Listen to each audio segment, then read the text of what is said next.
इस वीडियो में हमने दो तीन चीजें डिस्कस करनी है। नंबर 1 है इलेक्ट्रोपॉजिटिव कैरेक्टर, या जिसको हम मेटालिक कैरेक्टर भी कहते हैं। इसको हम रिएक्टिविटी ऑफ मेटल्स भी कहते हैं। देखिए इसके नाम पे सोच ले, इलेक्ट्रोपॉजिटिव कैरेक्टर। डिफिनेशन क्या है? Ability of an element to lose electron to form a cation. Metals mostly क्या करते हैं? वो इलेक्ट्रॉन लूज करते हैं, और जब भी कोई चीज इलेक्ट्रॉन लूज करता है तो उसके ऊपर पॉजिटिव चार्ज आता है, इसलिए से कहते हैं इलेक्ट्रोपॉजिटिव कैरेक्टर। अब जितना एक मेटल जल्दी इलेक्ट्रॉन लूज करेगा वो रिएक्टिव मेटल होगा, जितना वो जल्दी लूज नहीं करेगा वो लेस रिएक्टिव मेटल होगा। ठीक है। अब इलेक्ट्रोपॉजिटिव कैरेक्टर मेनली डिपेंड करता है आयनाइजेशन एनर्जी के ऊपर।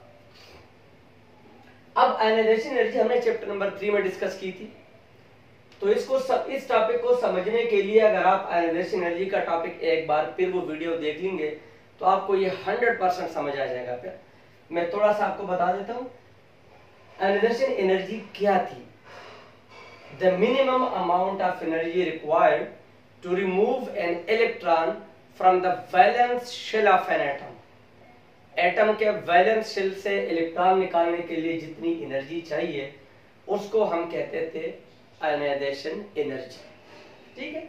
तो इलेक्ट्रोपॉजिटिव कैरेक्टर डिपेंड किस पे करता है? आयनाइजेशन एनर्जी पे।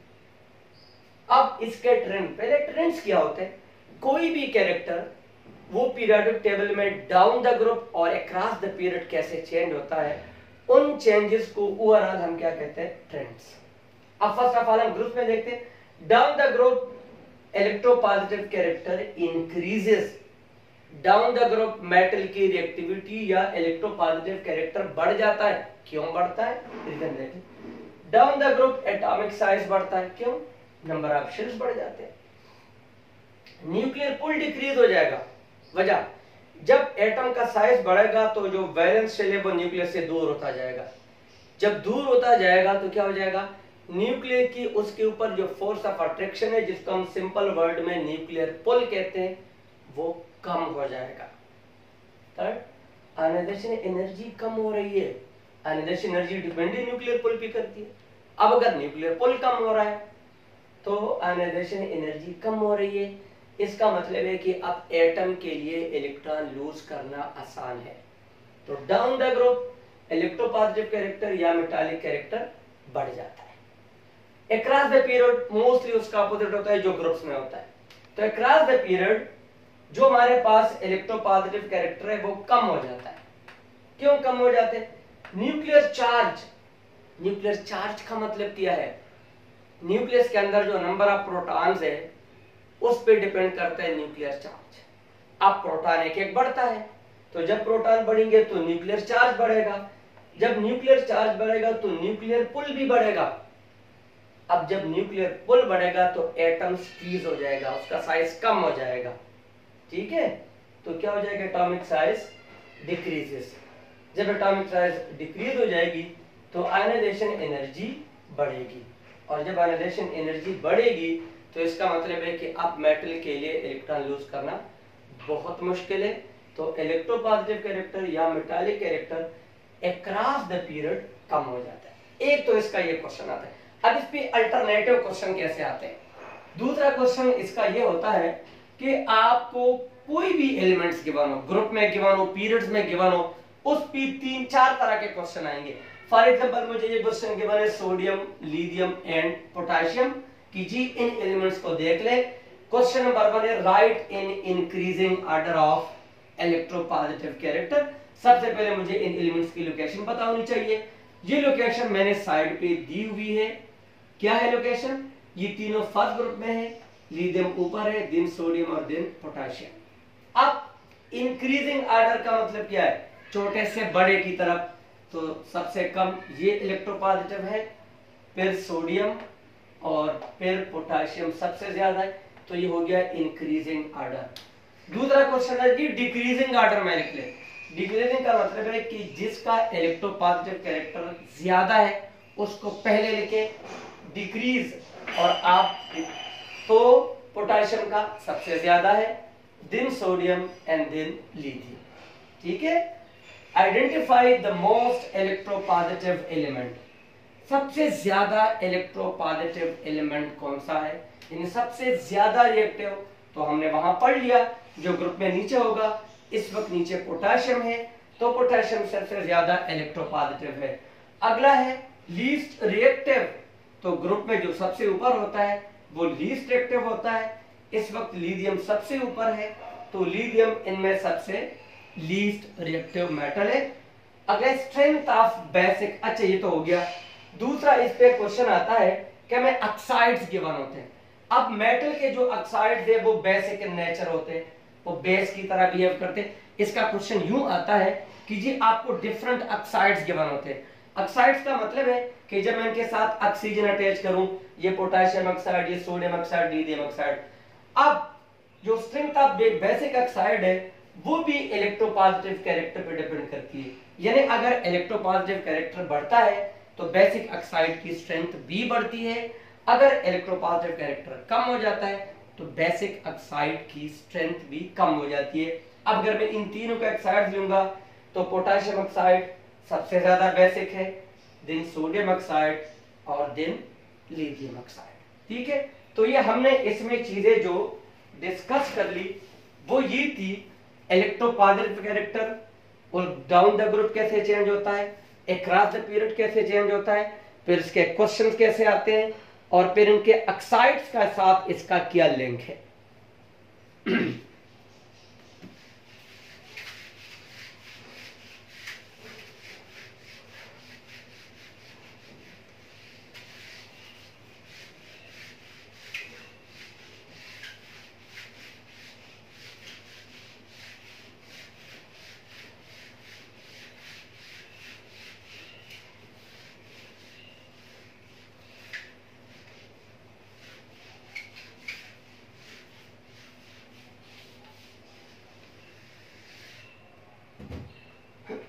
अब दूसरा टॉपिक है electro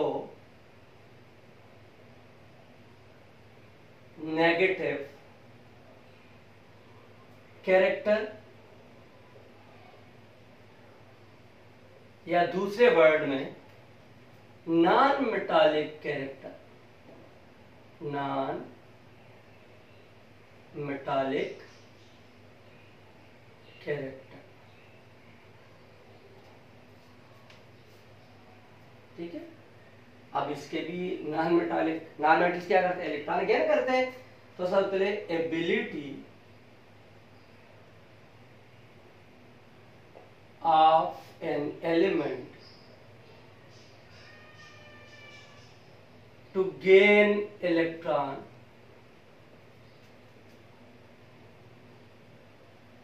to gain electron to form an ion, negatively charged ion. Let's suppose ये एक नॉन मेटल है, ये इलेक्ट्रॉन गेन कर रहा है, इसके ऊपर नेगेटिव चार्ज आएगा। इस एबिलिटी को हम कहते हैं इलेक्ट्रोनेगेटिव कैरेक्टर या नॉन मेटालिक कैरेक्टर।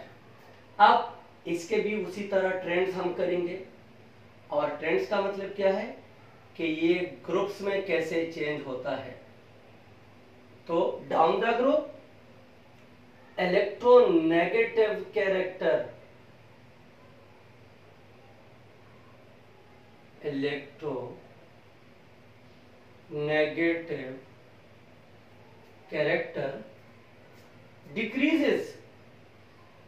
अगर हम ग्रुप में ऊपर से नीचे जाएंगे तो इलेक्ट्रोनेगेटिव कैरेक्टर कम हो जाएगा।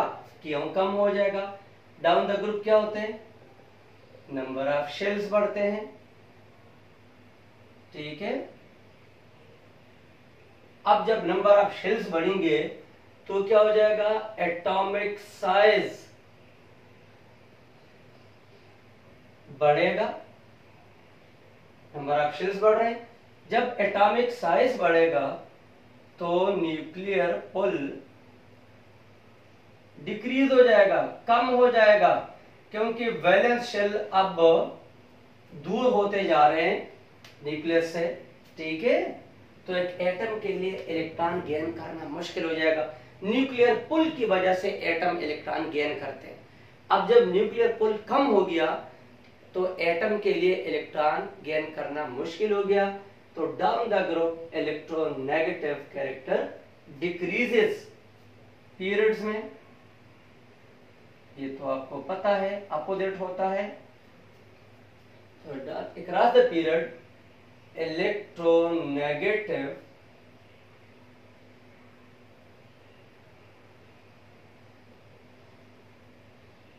कैरेक्टर इंक्रीजेस, बढ़ जाएगा। अच्छा, क्यों बढ़ेगा? अक्रॉस द पीरियड क्या होता है? न्यूक्लियर चार्ज, और न्यूक्लियर चार्ज का मतलब मैंने आपको बता दिया, न्यूक्लियर चार्ज इंक्रीजेस, क्योंकि नंबर ऑफ प्रोटॉन्स बढ़ रहे होते हैं।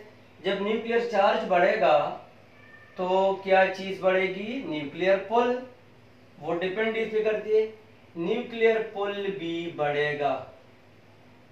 अब जब न्यूक्लियर पुल बढ़ेगा तो एक एटम के लिए इलेक्ट्रॉन गेन करना आसान हो जाता है, इजीली गेन करेगा, अपनी तरफ ज्यादा अट्रैक्ट करेगा। तो क्या हुआ? Electronegative character across the period बढ़ेगा। एक तो वही टिपिकल क्वेश्चन है, ऐसे आ सकता है, डिफाइन करो ग्रुप्स में क्या होता है। तीसरा, अगला क्वेश्चन ये होता है कि आपको एलिमेंट्स गिवन हो, ठीक है, मसलन मुझे गिवन है एलिमेंट्स ग्रुप 7 के, और ग्रुप 7 में मुझे गिवन है ब्रोमीन, फ्लोरीन और क्लोरीन। मैं इसकी एग्जैक्ट अरेंजमेंट आपको बताता हूं। फ्लोरीन सबसे ऊपर है, फिर क्लोरीन है और फिर ब्रोमीन है, ठीक है। उसी तरह क्वेश्चन नंबर 1 क्या है? Right in increasing order of electronegative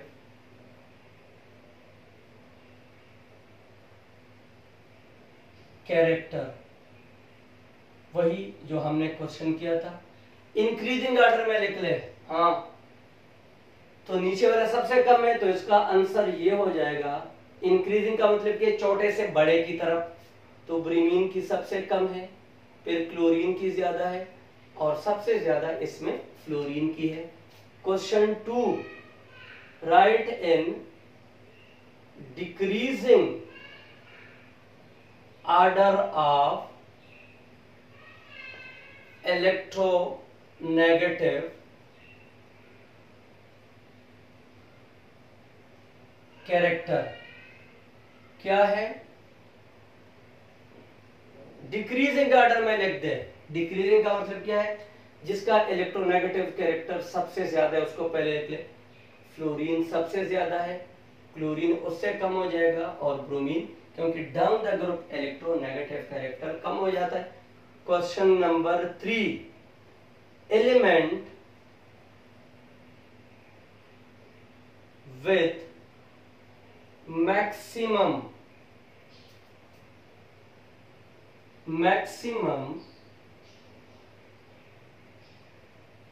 electronegative character, जिसकी सबसे ज्यादा है, सबसे ज्यादा फ्लोरीन की है, तो आंसर हमारे पास हो जाएगा fluorine.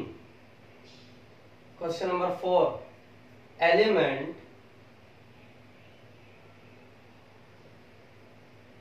with minimum electronegative character, सबसे कम, डाउन द ग्रुप कम हो जाती है ना, तो सबसे कम इसमें कौन है? वही ब्रोमीन, ठीक है। दूसरा एक क्वेश्चन आता है ऑक्साइड्स का, क्योंकि ये नॉन मेटालिक है, तो non metallic oxides are acidic in nature. Metallic basic है ना, ये एसिडिक है और इसकी स्ट्रेंथ भी डिपेंड करती है, strength depend on non metallic character. यानी अगर इलेक्ट्रोनेगेटिव कैरेक्टर बढ़ेगा तो एसिडिक ऑक्साइड की स्ट्रेंथ बढ़ेगी, अगर इलेक्ट्रोनेगेटिव कैरेक्टर कम हो जाएगा तो एसिडिक ऑक्साइड की स्ट्रेंथ भी कम हो जाएगी। यही क्वेश्चन है इन दो टॉपिक्स के ऊपर। तो इस वीडियो में हमने दो चीजें डिस्कस की है। एक हमने डिस्कस किया क्या, इलेक्ट्रोपॉजिटिव कैरेक्टर, दूसरा हमने डिस्कस किया इलेक्ट्रोनेगेटिव कैरेक्टर, डिफाइन किया डाउन द ग्रुप कैसे चेंज होते हैं, क्रॉस द पीरियड कैसे चेंज होते हैं। और अगला फिर हमने डिस्कस किया कि अगर आपको एलिमेंट्स गिवन हो तो कभी उस पर क्वेश्चन आता है इलेक्ट्रोपॉजिटिव कैरेक्टर का, कभी उस पर क्वेश्चन आता है इलेक्ट्रोनेगेटिव कैरेक्टर का। उन क्वेश्चंस को आप कैसे डील करेंगे। और एंड पे हमने दोनों के ऑक्साइड्स, बेसिक ऑक्साइड्स जो कि मेटल्स के होते हैं और वो डिपेंड भी मेटालिक कैरेक्टर या इलेक्ट्रोपॉजिटिव कैरेक्टर पे करते हैं, और एसिडिक ऑक्साइड जो कि नॉन मेटल्स के होते हैं और वो डिपेंड करते हैं इलेक्ट्रोनेगेटिव कैरेक्टर पे। ये सारी चीजें वीडियो देख ले, फिर भी अगर आपका कोई क्वेश्चन हो तो आप नीचे वीडियो के लिख सकते हैं, मैं फिर उसको रिप्लाई कर दूंगा।